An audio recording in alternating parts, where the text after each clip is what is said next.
You guys are releasing a commercial film into a COVID-constricted market.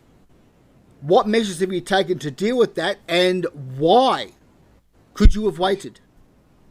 Look, I think what's happened is cinemas have done amazing work on their COVID policies. It's interesting you mention that because it's something Eric and I had talked about early. And in talking to the cinemas and the exhibitors, we were pretty stunned by the amount of work they've done.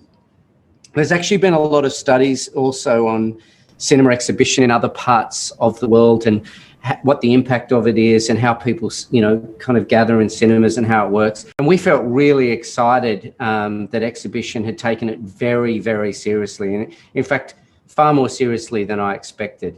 And so with that in mind, when we were approached about January 1 as a date, we were like, let's go for it. This is fantastic. Eric, you are a producer as well as an actor on this film. Do you have a quick comment to address this issue? Yeah, look, I'm really being guided by the experts, and I'm really thrilled that Village Roadshow actually hung on to the film. And, our original release date was April, and then it was going to be August, and they deliberately held it back to a time that it was, safer and better for the film to have its best possible chance rather than just kind of like sneak it into the marketplace when Victoria was still closed. So pretty much being guided by them and their mutual passion for the film to be seen by a wide audience. What better way to get you guys just talking about why you made this particular film would be by congratulating you for offering people a really great deal. 2 murder mysteries for the price of 1. It was a bit of a challenge, Jim, when I read the book. I loved the book. I read the book in like one night. I got it at 8 p.m, from Bruna, Papandreou, and then finished it in the morning. And it was interesting that it had not only two murders, but it also had 2 time periods and about 30 characters and about 50 locations. It's amazing how Jane Harper in the book kind of juggles so many balls and keeps them in the air.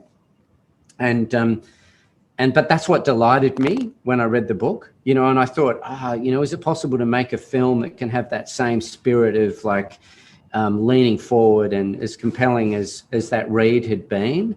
But yeah, definitely two crimes. That was a really interesting editing journey, kind of how you resolve those 2 crimes in the third act. Just to throw a compliment your way in terms of the editing and the adaptation is that you maintain that balance between the dual narratives extremely well. The last time I saw it done that well was in Remains of the Day. Yeah, look, we spent a lot of time working on it. I've tried, as with my other films, even Balabow as an example, but all of my films pretty much always deal with this idea of the past and the present. They're usually juggling two periods of, time side by side. And Stefan Duccio was our cinematographer. He shot Barracuda for me, but also The Invisible Man. And he worked on lots of visual ways to help that as well. Shooting the present on these really sharp modern lenses and the past on these 1970s anamorphic lenses, just things to help kind of make sure where you are. In Jane Harper's book, it's interesting. You're in italics for the past. So whenever you jump to the past in the book, you're in the past because she shifts to italics. And so I was trying to create the equivalent of what those italics were in the book with the screen language in the film. Eric, I just wanted you to just quickly discuss 2 themes that are probably more relevant now than when you shot the film. One is the elusive nature of truth. The other one is false accusation.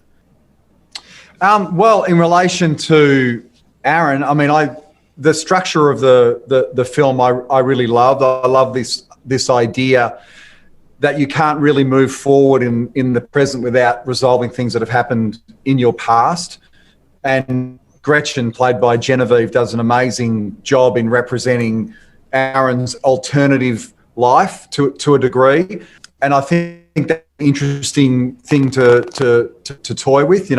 What happens if you stay in a place that you've grown up, and what happens if you leave? What happens when you come back? In terms of false accusation, it's one of the strengths of the narrative that we don't really know exactly what's happened in the past. And some of the reveals are extremely late, and everything from both the past and present inform and infect each other in terms of the viewing experience of the film, which, as Rob said, was, incredibly tricky in terms of an editing thing to pull off, and a difficult one in terms of calibration. Now, Eric, at the premiere, you made the point that this was a very quick turnaround from seeing the property and turning it into a feature film.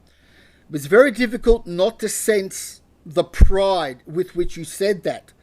One feels that you're trying to say something with that comment. Can you just speak to that? Well, it's quite rare. I mean, we are used to being mired in development of property to try and convince other people of its potential. And this was a super rare, probably almost a once in a lifetime workspace things where you have a property that is the one that we covet the most, original, okay, that hasn't yet been adapted, that can be adapted, and that everyone, literally every single person, I mean, from, Bruna to Rob to me to then, within days sitting down with Caroline Pitcher from Film Victoria to Village Roadshow getting on board, like the cards fell. That was it was like dominoes, and everyone could see this end result. And that's extremely, extremely rare. And it takes great material to do that, and great people who all have the same sort of vision.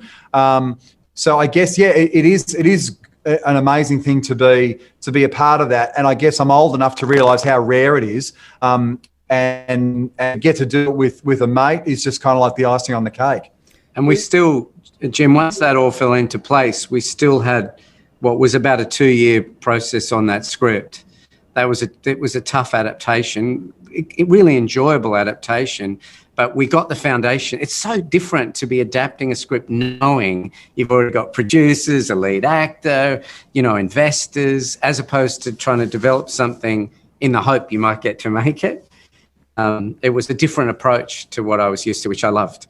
While The Dry might not be the film Australia needs right now, it is the type of film Australia needs right now. It's commercial, it's genre-based, and it's steeped in Australiana.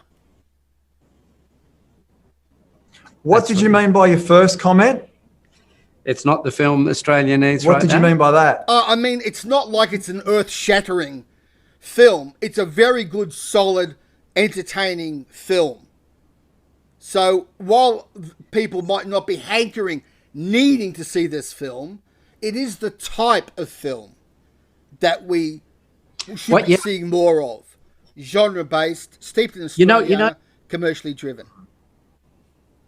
One of the things I've been working on, Jim, is how to make films that have to be seen in the cinema, which kind of is probably an extension of what you're observing with those elements of the film. We shot it on this Panavision's new large format system. We did the Atmos sound. We had a massive musical score.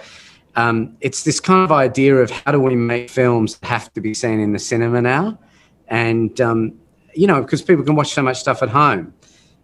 So I'd kind of add to that stuff. This ambition to kind of make this kind of large format Australian cinema, to go out to real places and, starting to get, resourced in a way that I think will mean you'll start seeing a lot of biggest films like this with those commercial ambitions. And Eric?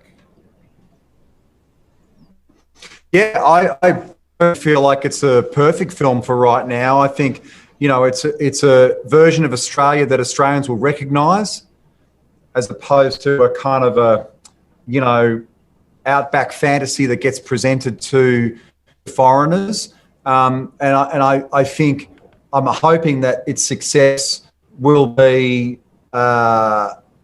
celebrated for that reason, that it's a film that's made for Australians first. And if it happens to work here really, really well, I feel like the rest of the world will want to be a part of that. But our aim is to make this film work here, and here first and foremost. And that is how we hope it will become an international film, rather than kind of like looking at the property and thinking this has international elements. Let's make a version that appeals to everyone, right?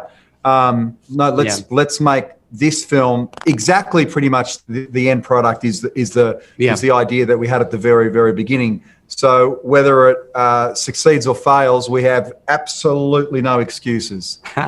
And that's that thing too, Jim, of making this, there's a lot of my contemporaries talking about this idea of like these hyper Australian films, Australian casts, at the highest level, Australian locations, and based on, this is a book that sold 1 million copies, so it's based on a big Australian film, rather than trying to compromise those elements to pander to everyone, just going for the jugular with a big Australian story for Australians.